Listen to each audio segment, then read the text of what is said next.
Dan pemirsa, untuk mengetahui informasi selengkapnya, kita langsung saja bergabung dengan rekan Munandar dari Aceh Tengah, Aceh. Selamat sore Munandar, bagaimana kondisi terkini di sana?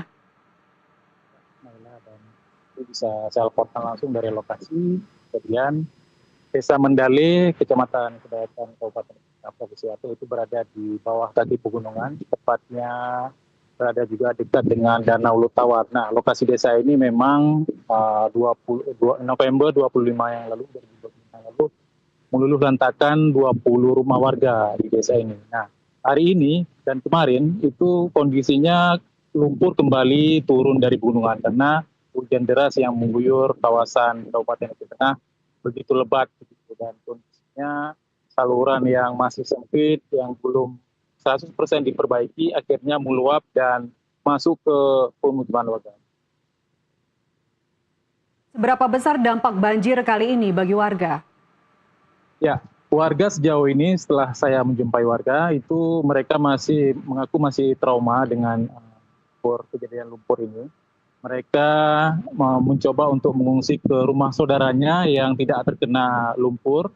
Nah, hingga saat ini warga masih bertahan di rumah saudaranya karena hujan turun menjelang sore hari hingga malam hari, begitu Nela di Kabupaten. Baik, apakah Anda sudah mengetahui dari otoritas tempat mungkin sebagai penyebab banjir kali ini?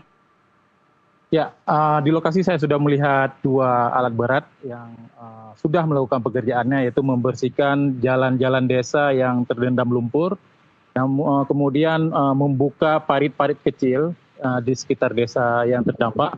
Namun kondisi itu masih belum cukup, Nela, karena ketika hujan turun, airnya akan lebih besar turun dari pegunungan dan kemudian melewati parit-parit dan masuk ke pemukiman warga. Di sekitar itu juga masih banyak saya lihat kondisinya memang reruntuhan rumah warga yang masih ada di lokasi itu. Baik, Munandar, apakah Anda bisa gambarkan perbedaan dari banjir bandang yang terjadi di Aceh Tengah khususnya ketika akhir tahun lalu, ketika bulan November, dan banjir yang terjadi 2 hari yang lalu? Ya, akhir 2025 kondisinya memang hujannya itu 2 hari 2 malam tanpa henti. Waktu itu saya mewawancarai warga juga mereka menjelaskan bahwasanya kondisinya memang sangat ekstrim ketika air yang turun dari pegunungan bersama bebatuan dan juga kayu-kayu gelondongan begitu. Warga mengaku menyelamatkan diri sebelum batu atau kayu-kayu yang jatuh ke rumah mereka.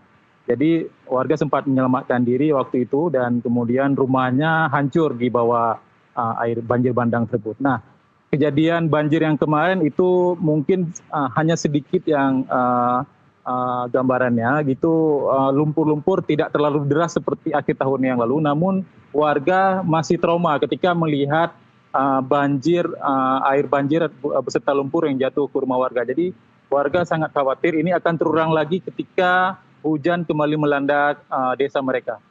Baik, terakhir Munandar, dapatkah Anda gambarkan kondisi pengungsian saat ini mengingat saat ini bulan Ramadan dan ini jam-jam saat ini sudah harus mempersiapkan untuk buka puasa. Bagaimana kondisi pengungsian di sana?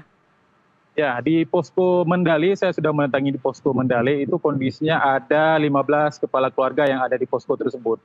Mereka itu yang sudah tidak ada tempat tinggal, mereka masih bertahan di posko. Mereka memasak sejumlah bahan makanan seadanya seperti telur, kemudian sayur-sayuran begitu. Mereka mengaku hingga saat ini memang belum mendapatkan huntara. Pemerintah daerah masih mendata dan akan melakukan peninjauan terkait lokasi huntara yang akan diberikan kepada pemerintah.